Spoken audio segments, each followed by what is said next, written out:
అండి నా పేరు గంటా సురేష్ బాబు. నేను ప్రీవియస్ గా more than thousands of students ని ట్రైన్ చేయడం అని జరిగింది. ప్రజెంట్ నేను గంటా ఇన్స్టిట్యూట్ లో ట్రైనర్ గా వర్క్ చేస్తున్నాను. మీరు ఎవరికైనా జావా స్క్రిప్ట్ కానీ వెండర్ రిలేటెడ్ కానీ యాంగులర్ రియాక్ట్ చేసి కోర్సెస్ అనేవి కావాలంటే కింద స్క్రోల్ అవుతున్న నెంబర్స్ కి కాల్ చేయండి. సో ఈ రోజు సెషన్ లో మనం ఏంటంటే ఒక ఫ్యాక్టోరియల్ నెంబర్ ని జావా స్క్రిప్ట్ ని యూజ్ చేసి ఎలా రాస్తాం. జనరల్ గా అసలు ఫస్ట్ ఆఫ్ ఆల్ మనం ఫ్యాక్టోరియల్ అనేది రాయాలి అని అంటే సో అసలు వాట్ ఈస్ ఫ్యాక్టోరియల్, దేన్ని మనం ఫ్యాక్టోరియల్ అంటే ఇప్పుడు ఫర్ ఎగ్జాంపుల్ ఏదైనా ఒక 5 కి మనం ఫ్యాక్టోరియల్ రాయాలి. ఎలా రాస్తాం మనం? 5 అనేది ఏదైతే ఉందో ఈ 5 అనే నెంబర్ని మనం తీసుకున్నాం. ఇప్పుడు 5 ఫ్యాక్టోరియల్ అంటే ఎలా రాస్తాం? 5 ఇంటూ 4 ఇంటూ 3 ఇంటూ 2 ఇంటూ అంటే మనం ఏదైనా ఒక నెంబర్ని మనం మెన్షన్ చేస్తే ఇప్పుడు ఆ నెంబర్ 5 ఇంటూ 4 అంటే 20, 20 ఇంటూ 3 60, రైట్. నెక్స్ట్ 60 ఇంటూ అంటే 5 యొక్క ఫ్యాక్టోరియల్ ఏం చూపించడం టోటల్ వాల్యూ వచ్చేసి 1, రైట్. సో అంటే మనం 4 ఇచ్చాం అంటే 4 ఇంటూ 2 3 2 12 ఇంటూ 2 24. అంటే మనం ఏదైనా ఒక నెంబర్ ఇచ్చినప్పుడు ఆ నెంబర్ నుంచి ఒక్కొక్క వాల్యూను డిక్రీజ్ చేస్తూ దాన్ని మళ్ళీ మల్టిప్లై చేస్తే అటు 1 వరకు తీసుకొని మల్టిప్లై చేస్తే వచ్చే వాల్యూ ఫ్యాక్టోరియల్, రైట్. సో ఇప్పుడు మనం 5 అనేది తీసుకోండి అంటే 4 అంటే 4 అంటే ఒక వాల్యూ డిక్రీజ్ అయింది మైనస్, మళ్ళీ ఇంకొక వాల్యూ డిక్రీజ్ అయింది, మళ్ళీ ఇక్కడ ఒక వాల్యూ, మళ్ళీ ఒక వాల్యూ. ఇలా మనం ఒక లూప్ ని యూజ్ చేసి డిక్రీజ్ అనేది చేయగలం. ఓకే. సో అంటే మనం కోడింగ్ అనేది రాస్తున్నప్పుడు ఫస్ట్ ఆఫ్ ఆల్ మనం ఏంటంటే ఒక లూప్ ని యూజ్ చేసి ఒక్కొక్క వాల్యూ అనేది మనం డిక్రీజ్ చేయాలి. అలానే డిక్రీజ్ అవుతున్న ప్రతిసారి మళ్ళీ ఇంకేం కావాలి మనకి? ఏ నెంబర్ అయితే మనం డిక్రీజ్ చేస్తున్న నెంబర్ ఉందో ప్రీవియస్ ఉన్న నెంబర్ తోటి మనం మల్టిప్లై చేసుకొని మళ్ళీ ఏం కావాలి? సో మళ్ళీ వచ్చిన వాల్యూని మళ్ళీ నెక్స్ట్ నెంబర్ తోటి అది మల్టిప్లికేషన్ జరగాలి. అంటే ఫస్ట్ 5 ఇంటూ 4 జరగాలి, మళ్ళీ 20 ఇంటూ 3 జరగాలి, నెక్స్ట్ 60 ఇంటూ 2 అనే మల్టిప్లై చేయాలి. అలా మనం ఎప్పుడైతే మల్టిప్లికేషన్ అనేది చేస్తుంది అంటే ఫస్ట్ ఆఫ్ ఆల్ మనం ఏంటంటే ఒక జావాని ఒక జావా స్క్రిప్ట్ ని యూజ్ చేసి ఫస్ట్ మనకి ఒక్కొక్క వాల్యూని డిక్రీజ్ చేయడానికి మనకున్న ఆపరేషన్స్ ఏంటంటే ఒక లూప్ ని యూజ్ చేసినప్పుడు లూప్ ద్వారా మనం ఒక్కొక్క వాల్యూ అనేది డిక్రీజ్ అనేది చేయొచ్చు.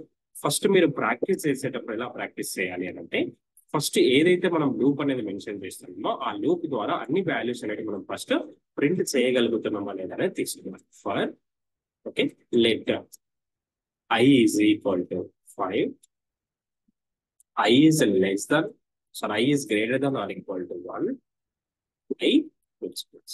సో మనం ఏదైనా ఒక లూప్ ని రాసేటప్పుడు ఈ లూప్ ద్వారా ఏంటంటే మనకు వస్తున్న వాల్యూస్ అనేవి ఏదైతే ఉన్నాయో ఆ వాల్యూస్ అన్ని ఫస్ట్ మనం 5 నుంచి 5 3 4 2 1 వరకు ప్రింట్ చేయగలుగుతున్నామా లేదనేది ఫస్ట్ మనకి, ఓకేనా. సో ఒకసారి దీన్ని రన్ చేస్తున్నాను చూడండి. నోడ్ స్పేస్ ఫ్యాక్టోరియల్ డాట్ చేస్. సో ఇక్కడ మనం ఇలా మెన్షన్ చేసినప్పుడు మనకి ఏమవుతుందంటే ఇన్ఫినిటీగా లూప్ అనేది అంటే మనకు కండిషన్ అనేది చెక్ చేసుకుంటున్నప్పుడు ప్రాపర్ గా ఏదో కండిషన్ అనేది చెక్. ఓకే. సో 5 ఏదైతే ఐ ఉందో 5 ఈజ్ ఐ ప్లస్ ప్లస్ అంటున్నాం కాబట్టి ఒక్కొక్క వాల్యూ అనేది ఇంక్రీజ్ అవుతుంది. బట్ కానీ మనకేం అవ్వాలి? డిక్రీజ్ అవ్వాలి. కాబట్టి డిక్రీజ్ అవ్వాలంటే మనం ఇక్కడ మెన్షన్ చేసేటప్పుడు మైనస్ మైనస్ అని తీసుకుంటాం. ఎప్పుడైతే మనకు మైనస్ మైనస్ అని తీసుకుంటామో ఇప్పుడు మనకు ఆ వాల్యూ అనేది డిక్రీజ్ అవుతుంది. ఇప్పుడు మళ్ళీ సేమ్ రన్ చేస్తాం. ఇక్కడ మీరు అబ్జర్వ్ చేస్తే ఏమవుతుంది? 5 4 3 2 1 అంటే మనకు కావాల్సిన నెంబర్స్ ఏవైతే ఉన్నాయో ఆ నెంబర్స్ అనేవి ఫస్ట్ మనం ప్రింట్ చేసుకోవాలి. ఇప్పుడు మనకి ఇక్కడ కావాల్సిన థింగ్ ఏంటి? వాల్యూస్ తో పాటు మళ్ళీ మల్టిప్లికేషన్ జరగాలి. అంటే ఫస్ట్ వచ్చిన వాల్యూ ఏదైతే ఉందో ఆ వాల్యూని హోల్డ్ చేసుకొని మళ్ళీ తర్వాత వచ్చిన దాంతో మళ్ళీ మనకి మల్టిప్లికేషన్ అనేది జరగాలి. సో అందుకోసం నేను ఏం చేస్తున్నాను అంటే బై డిఫాల్ట్ ఇక్కడ ఏదైతే ఫ్యాక్టోరియల్ వాల్యూ ఉందో దాన్ని ఒక వేరియబుల్ ని డిక్లేర్ చేసుకొని దాంట్లో బై డిఫాల్ట్ గా 1 అనే వాల్యూని అసైన్ చేస్తాను. Where fact is equal to. So ఇక్కడ ఎప్పుడైతే ఒక లూప్ లోకి ఎంటర్ అవుతున్నామో ఆ లూప్ లోకి ఎంటర్ అయినప్పుడు ఓకే ఇక్కడ ప్రింట్ చేస్తున్నప్పుడు fact is equal to fact into. Okay. So first time enter అయినప్పుడు ఫ్యాక్ట్ వాల్యూ ఎంత ఉంది? 1, రైట్. సో అదే ఐ వాల్యూ 5 ఉంది అంటే 1 ఇంటూ 5 అంటే 1 ఇంటూ 5 అన్నప్పుడు ఈ యొక్క ఫ్యాక్టోరియల్ లో మనకి ఏం స్టోర్ అవుతుంది? 5 అనే వాల్యూ స్టోర్ అవుతుంది. నెక్స్ట్ టైం వచ్చినప్పుడు సో వన్స్ ఇది కంప్లీట్ అయిపోయిన తర్వాత ఐ మైనస్ మైనస్ వెళ్తుంది ఐ మైనస్ మైనస్ అంటే ఐ వాల్యూ ఎంత అవుతున్నప్పుడు 4 అవుతుంది. మళ్ళీ ఇక్కడ కండిషన్ చెక్ చేసుకుంటాం. 4 is greater than or equal to 1. Condition అనేది ట్రూ కాబట్టి ఏదైతే ఫ్యాక్టోరియల్ మనం మెన్షన్ చేస్తున్నామో ఈ యొక్క ఫ్యాక్టోరియల్ లోపల తీసుకుంటున్నప్పుడు ఫ్యాక్ట్ లోపల మళ్ళీ ఏమవుతుంది 4 అంటే 5. ఆల్రెడీ ఫ్యాక్ట్ లో 5 స్టోర్ అయింది, right? So 5 into 4, I value 4 కదా.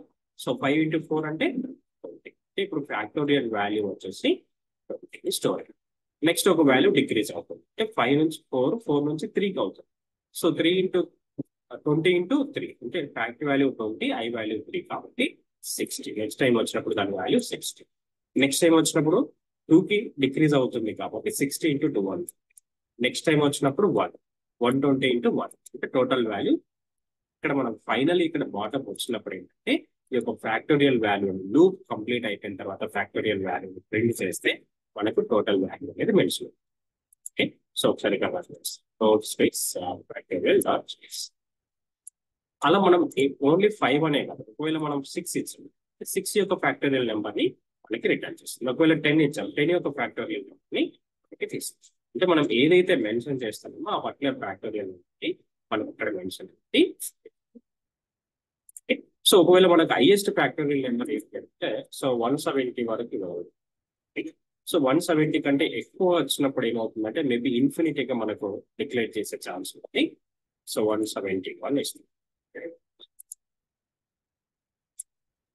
సో ఇన్ఫినిటీ అప్ టు 170 వరకు అయితే మనకి వాల్యూస్ అనేది ప్రింట్ చేయాలి.